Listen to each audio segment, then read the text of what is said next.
Pai, nós queremos mais um pouco daquilo que o Senhor tem para entregar. Nós não vamos abrir mão, nós não estamos dispersos, nós não estamos incomodados, nós não estamos agoniados. Você tem toda a primazia. Fala que nós queremos ouvir a sua voz em nome de Jesus. Amém. Antes de você se assentar, pega a palavra e diz: esta é a minha Bíblia. Ela é o meu manual, o meu remédio. Eu sou o que ela diz que eu sou. Eu tenho o que ela diz que eu tenho. Eu posso fazer o que ela diz que eu posso fazer. Hoje, essa palavra cairá no bom solo do meu coração. Eu não sou ouvinte negligente, mas eu sou operoso praticante. Eu amo a palavra, eu honro a palavra, eu amo a palavra. Amém? Pode se assentar. Queridos, eu tinha me preparado para falar um pouco sobre os benefícios da adoração. A gente conversou bastante sobre a adoração nesse tempo, mas Deus me trouxe algo diferente que eu quero compartilhar com você aqui. E antes de começar, eu quero agradecer ao meu pastor Joselito e Ana Helena, que me permitem estar aqui, que apoiam tudo que eu tenho feito no ministério, me colocaram no REM. Eu tenho uma gratidão muito grande por fazer parte dessa escola tão poderosa. Eu quero agradecer Neidinha e pastor Johnson por terem aberto esse lugar. Queridos, não é qualquer pessoa que prega aqui. E eu me sinto honrada, Neidinha, pelo convite, eu me sinto honrada por ter sido lembrada. E eu quero agradecer e apresentar o meu marido, Rick, fica de pé. Olha para trás para o povo te conhecer. Ele é a pessoa que mais me apoia no ministério, ele é uma inspiração, ele é um homem de fé. Né? Qualquer dia ele vai contar as histórias, vocês vão saber das histórias dele, mas ele é um homem de fé, um homem que tem me ajudado muito na caminhada, responsável por grande parte da transformação na minha vida, né? Ferro afiando ferro, e quantas coisas eu já fui transformada por causa da vida dele. Eu quero te agradecer por estar aqui, Riquinho. Eu queria conversar com você um pouquinho sobre a palavra, e o que Deus colocou no meu coração é que diferença faz ser crente. Vamos começar em João, capítulo 4, no versículo 23.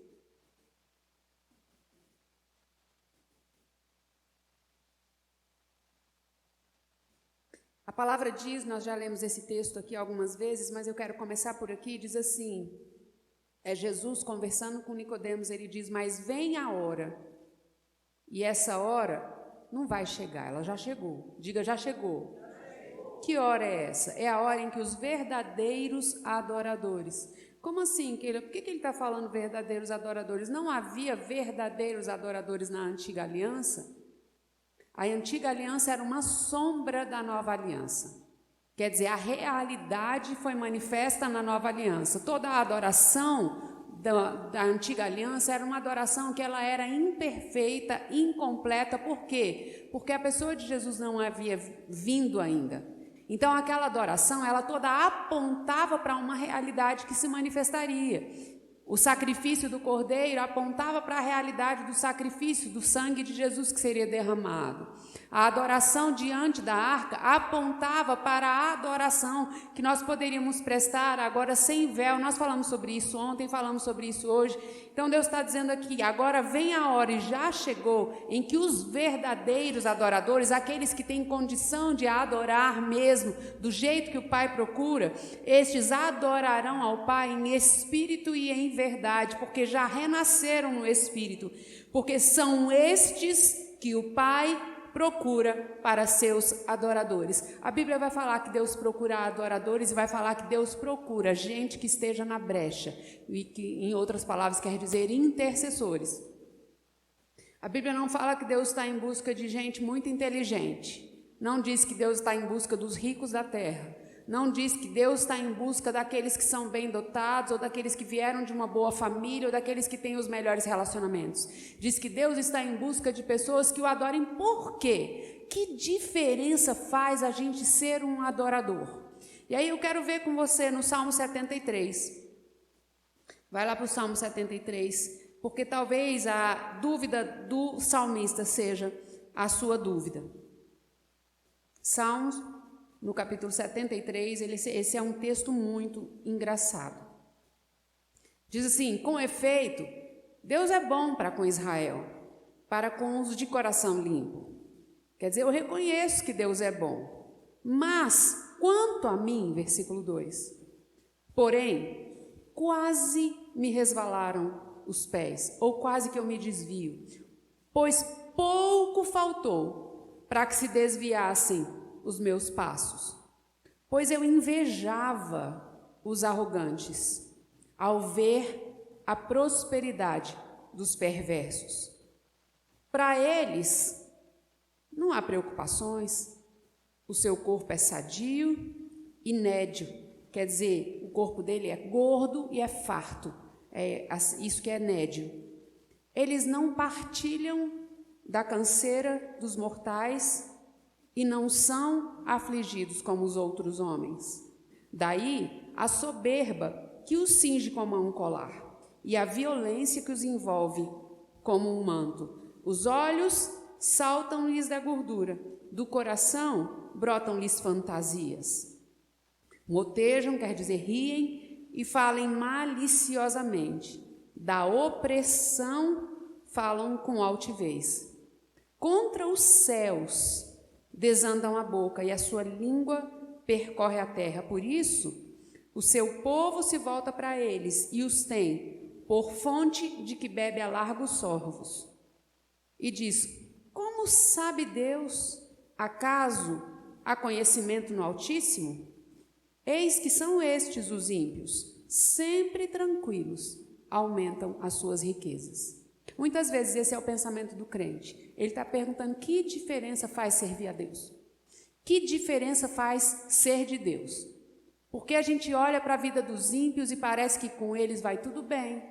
Eles não adoecem, eles têm dinheiro na conta, eles têm bons relacionamentos, eles aparecem na televisão, eles ficam famosos, tudo para eles dá certo. A gente olha para a cara deles, eles estão felizes. A gente olha para o carro deles, é carro do ano. Quando a gente olha para a vida deles, a gente não vê dificuldade. Enquanto estou eu aqui passando dificuldade, olha a vida dos ímpios. Que diferença faz ser crente? Que diferença faz andar com Deus? Queridos, quem está falando isso não é um ímpio, não. É um salmista. É uma pessoa que tem comunhão com Deus. E quantas vezes essa é a minha pergunta e essa é a sua pergunta? Que diferença faz ser de Deus? Que diferença faz ser crente nessa terra? Parece que tudo dá certo para o mundo, parece que o mundo prospera, parece que o mundo dá certo, parece que o mundo vive bem, parece que a história deles é melhor do que a nossa. Eu não consigo entender por que Deus não pesa a mão sobre os ímpios, por que Deus não faz alguma coisa, por que Deus não vê eles fazendo mal e não vai lá e não intervém, por que Deus não manda uma praga, por que Deus não mata? Essa é uma pergunta que está cheia de gente fazendo. Eu já contei essa experiência, mas estou com o microfone e vou contar de novo. Uma amiga minha virou e falou assim: Keila, eu quero te fazer uma pergunta. Eu falei: faça. E ela falou: olha só, a minha amiga é crente, uma mulher de Deus, uma mulher santa, ora por todo mundo, mas o marido dela traiu ela. No fundo, o que ela queria contar não era isso, porque ela continuou. Depois ela disse: e eu descobri, ela estava muito revoltada. Ela disse: e eu descobri que o meu marido me traiu também. E eu sou de Deus, e ele vai para a igreja comigo. Ele é um homem que frequenta a igreja. Eu achava que ele era crente. Mas ele me traiu. E por que Deus não faz alguma coisa? E eu disse: o que você quer dizer com Deus não faz alguma coisa?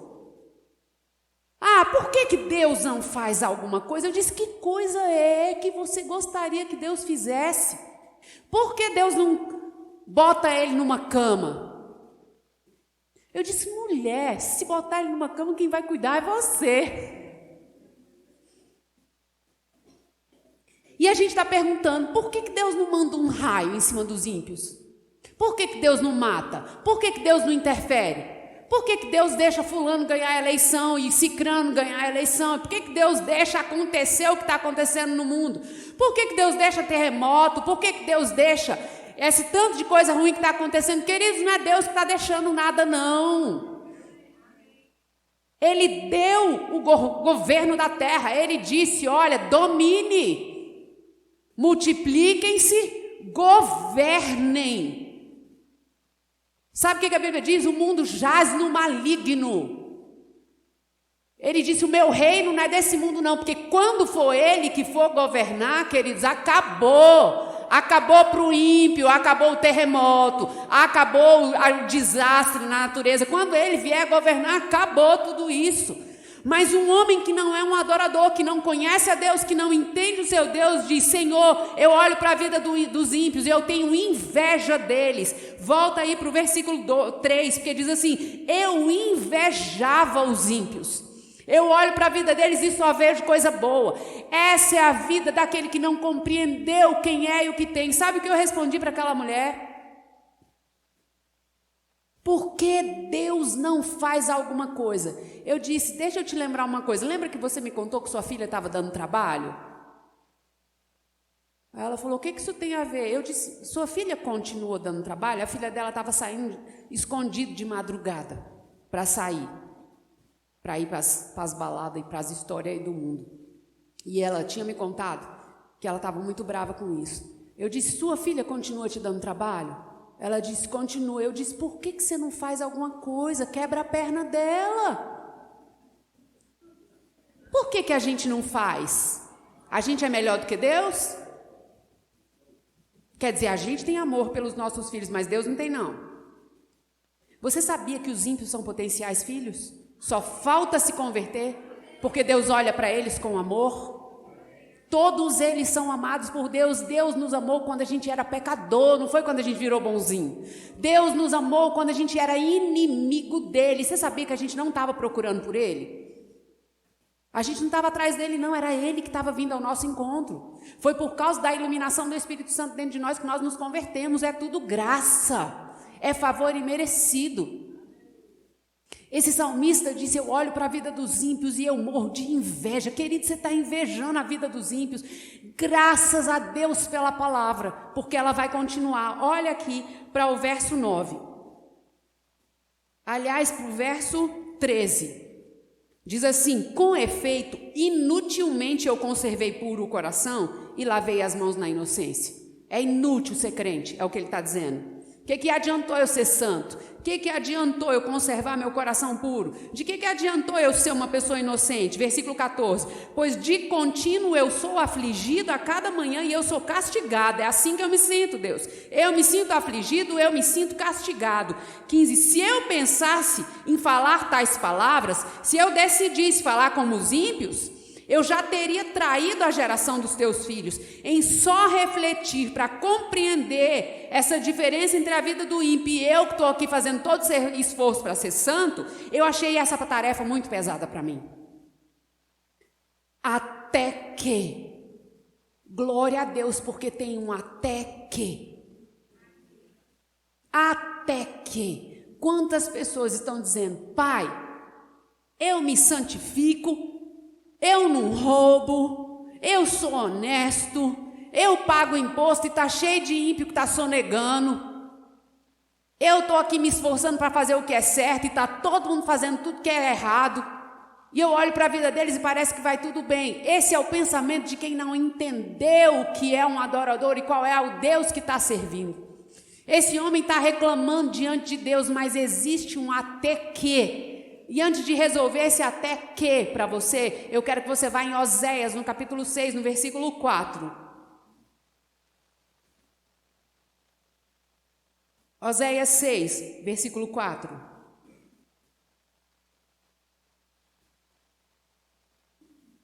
Sabe, queridos, Deus tem resposta. A palavra dele tem resposta para nós. Nós não estamos aqui por acaso, não. Oséias 6, versículo 3, na verdade, diz assim: conheçamos e prossigamos em conhecer ao Senhor como a alva como a alva, a sua vinda é certa. Ele descerá sobre nós como chuva, a chuva serôdia que rega a terra. Está dizendo, sabe qual é a diferença, querido? Sabe quando é que você vai viver a vida vitoriosa que Deus tem para você? Sabe o que Jesus disse? Se você está esperando viver na Disney, você não entendeu o lugar onde você está. Ele está dizendo, no mundo tereis aflições, mas tem de bom ânimo, porque eu venci o mundo. Em todas as coisas, vocês são mais do que vencedores por meio daquele que vos amou. Qual é o caminho para uma vida cristã vitoriosa? É o caminho de hoje de manhã, o caminho de contemplar e de ter experiências com Ele. Aqui em Oséias 6 está dizendo, conheçamos e prossigamos em conhecer a Deus. O problema é que muitas vezes a nossa percepção e nosso conhecimento de Deus é raso demais. Porque é raso demais, você não entende a posição que você está, queridos, não tem comparação entre viver a partir do céu para a terra e entre viver da terra para a terra. Nós fomos retirados desse governo. Quem manda em você, quem te governa agora, é o Senhor. Estar na terra e ser governado pelas leis da terra, isso é só um detalhe. Ele nos tirou. Um homem cego chega na praia e tem uma pessoa sentada na praia.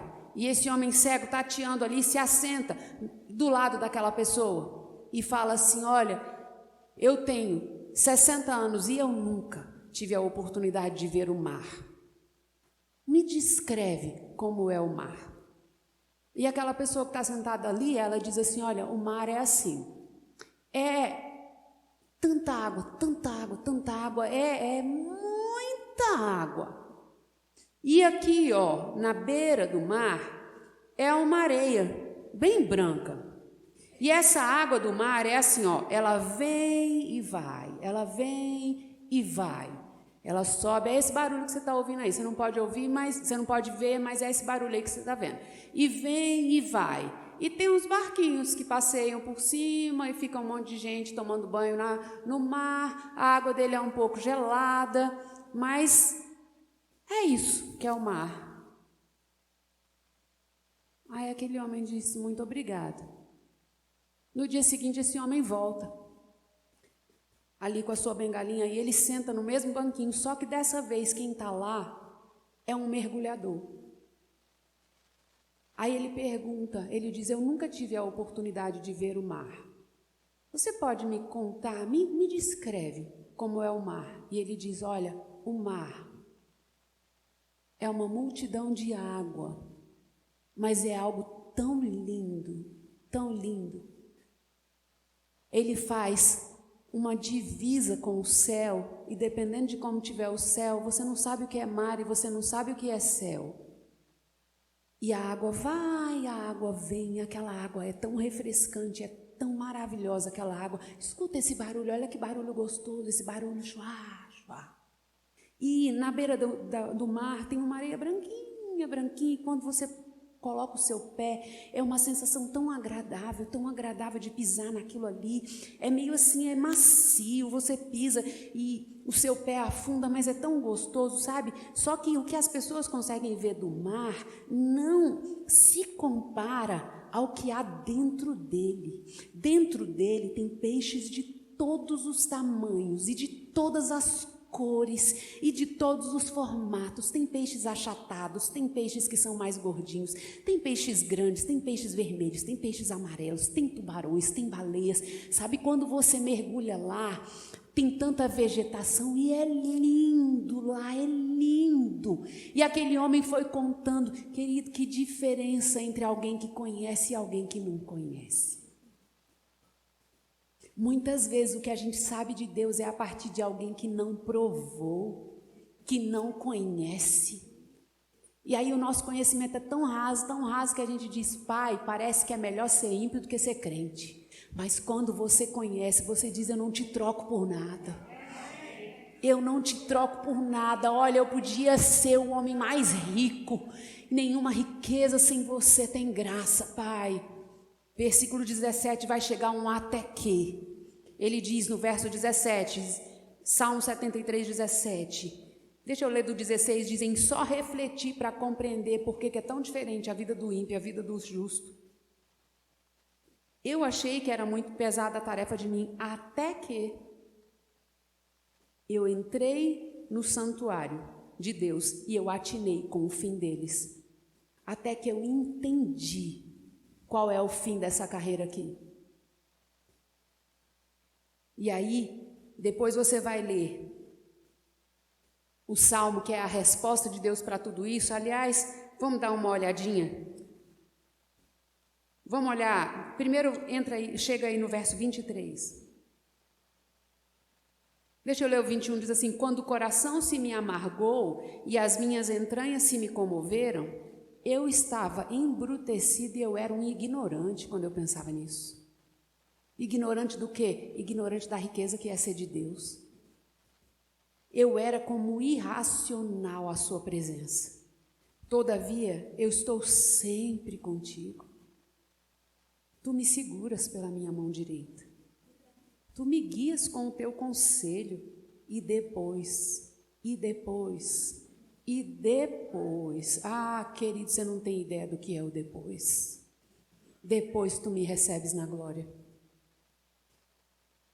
Essa vida, diz o salmista, 70, 80 anos a vida do justo, mas depois é uma eternidade. Uma eternidade usufruindo. E ele vai dizer aqui: quem mais tenho eu no céu? Não há outro em quem eu tenha prazer, em quem eu me compraza aqui na terra. Ainda que a minha carne e o meu coração se desfaleçam, Deus é a fortaleza do meu coração e é a minha herança para sempre. Os que se afastam de ti, sabe o que está acontecendo com eles? O que está acontecendo com eles? Perecem. Verso 28 diz: quanto a mim, bom é estar junto de Deus. No Senhor Deus eu ponho o meu refúgio para proclamar os seus feitos. A impressão, sabe, queridos, esse olhar embaçado de que a vida dos ímpios está tudo bem, você mora com eles para saber? Você já sabe o que eles sonham?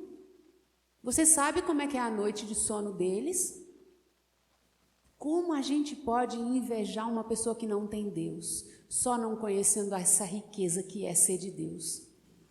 Só não conhecendo o que é uma vida de adoração. Vai para Mateus capítulo 7.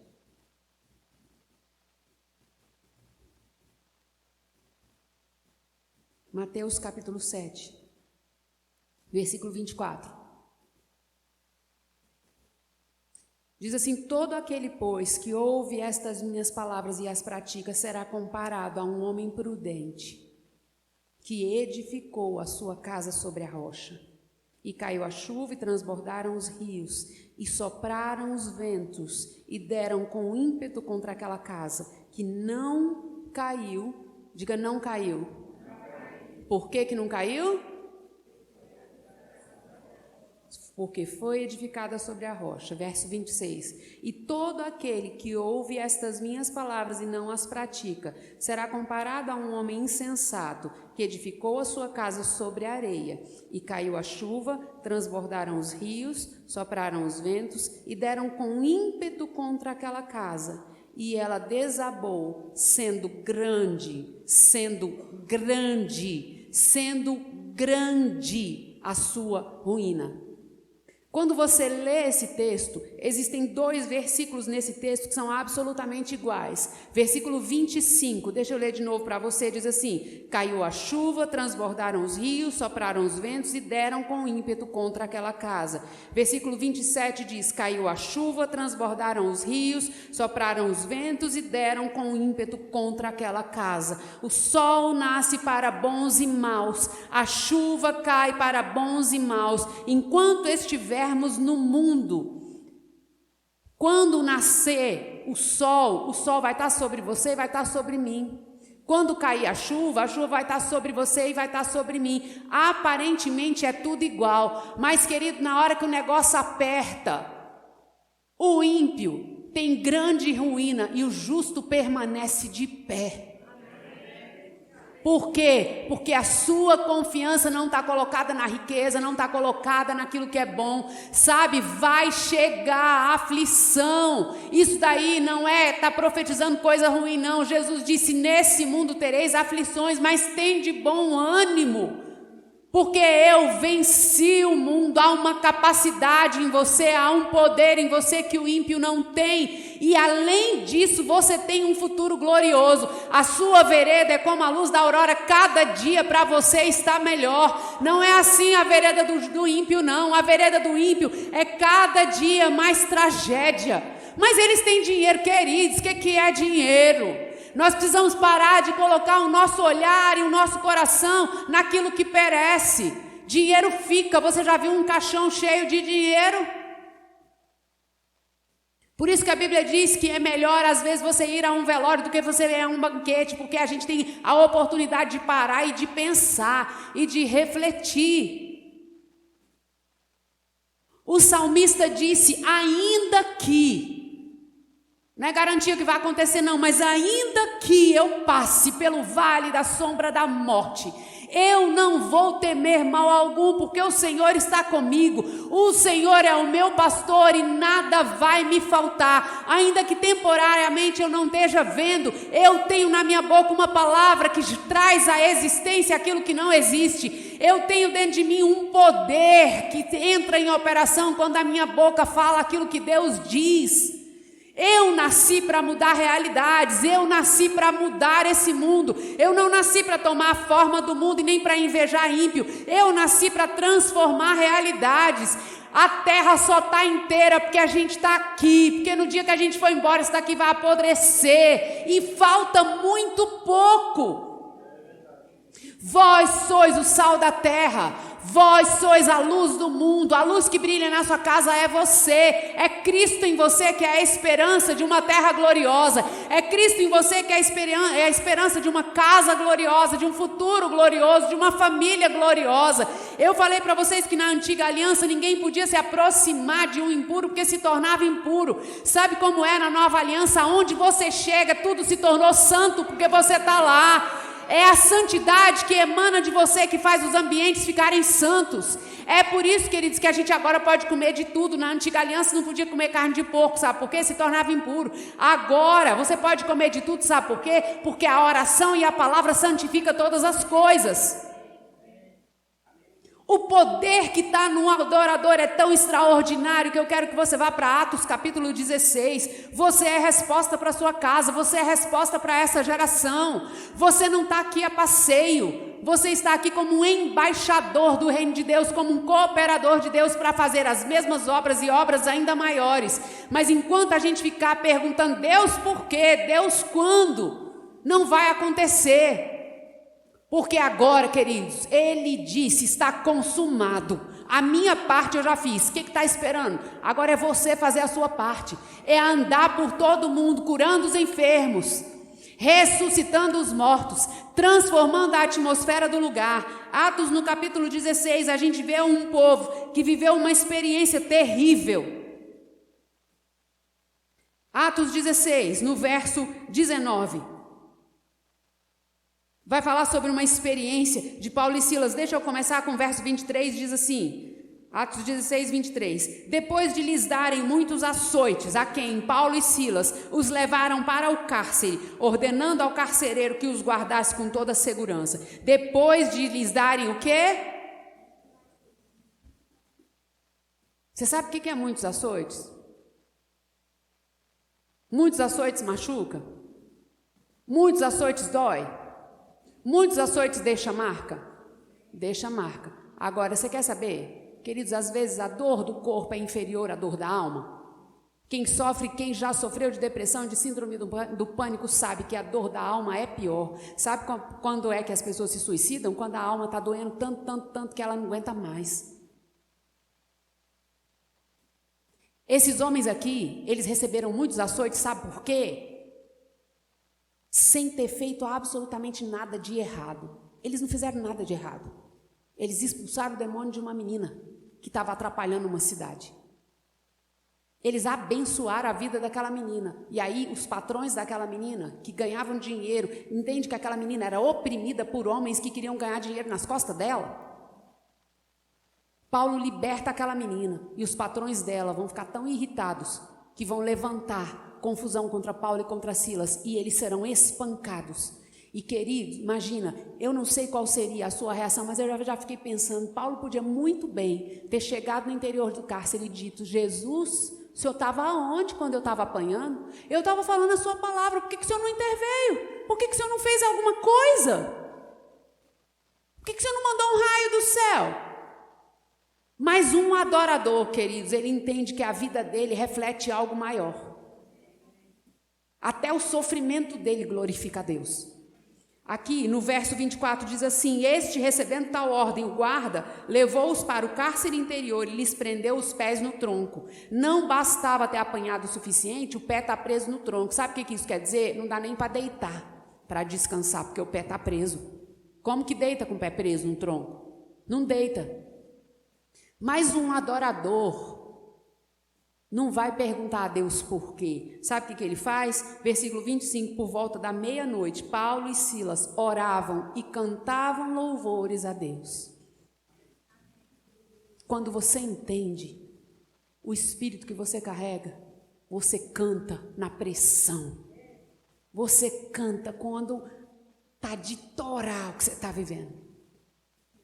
Você canta quando as coisas estão difíceis. Você tem um sorriso nos lábios, você tem uma canção dentro de você. Paulo e Silas oravam e cantavam louvores a Deus, e os demais companheiros da prisão escutavam. Sabe o que é? Ele não estava orando. Ele estava orando com gosto. E ele estava cantando. Eu não sou mais escravo do medo. Eu sou filho de Deus. Eu não sou mais escravo do medo. Eu sou filho de Deus.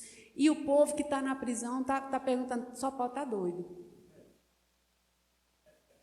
Esses caras estão presos injustamente. Todo machucado, com o pé preso no tronco, e esses caras estão cantando, eles têm alguma coisa que eu não tenho.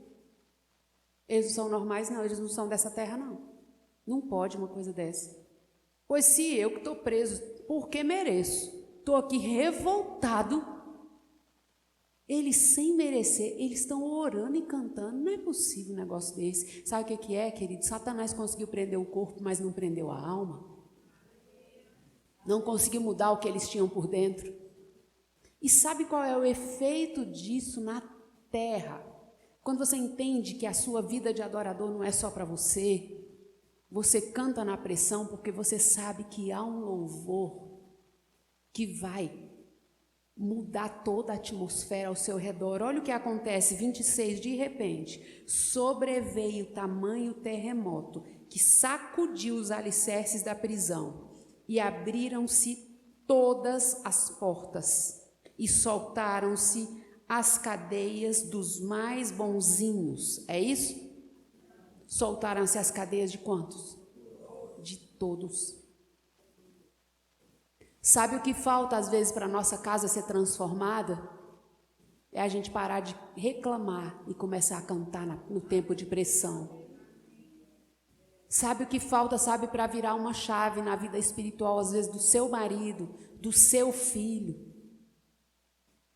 É você ter um cântico de louvor no seu lábio e você falar o tempo inteiro, vai tudo bem, vai tudo bem, vai tudo bem. Uma mulher com um filho morto no colo vira para o servo dela e diz, chama o profeta aqui. Enquanto o servo vai, ela diz, não, peraí, eu com esse menino no colo aqui, eu não posso resolver essa situação agora. Então, para ímpio dá tudo certo.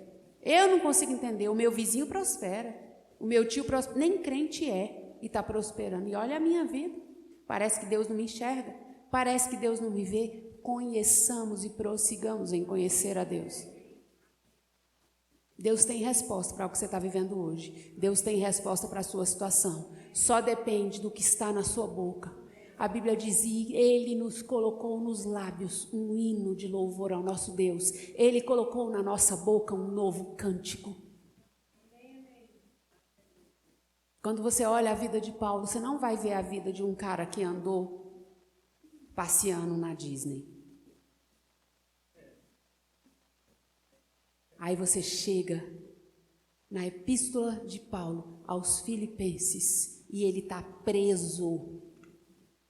E sabe como é que se chama a carta aos Filipenses, como a gente conhece? A carta da alegria. Sabe por quê? Porque ele entendeu quem ele é. Ele entendeu que ele é um adorador. O adorador adora na pressão, adora na alegria. O adorador não se abala. Os que confiam no Senhor são como os montes de Sião, que não se abalam, mas permanecem para sempre, porque eles entendem como os montes estão em volta de Jerusalém. O que é isso? Quando eles olham em Jerusalém, queridos, eu ainda não tive a oportunidade de ir lá, mas todo mundo que foi me contou, e o salmista também. Ele disse que quando você vira, qualquer lugar para onde você vira em Jerusalém, você enxerga os montes. Sabe o que ele está dizendo? Ele está dizendo, olha, do mesmo jeito que eu vejo os montes em volta de Jerusalém aqui, eu sei que o Senhor está. Ele diz, em volta do seu povo, na velha aliança, mas sabe como é nessa nova aliança? O Senhor está dentro do seu povo. Se tenho o Senhor comigo, o que me falta? Fica de pé no seu lugar. Quero chamar a equipe de música. Sabe, queridos, eu quero que você comece essa semana com uma esperança renovada no Senhor, entendendo que você não é qualquer pessoa.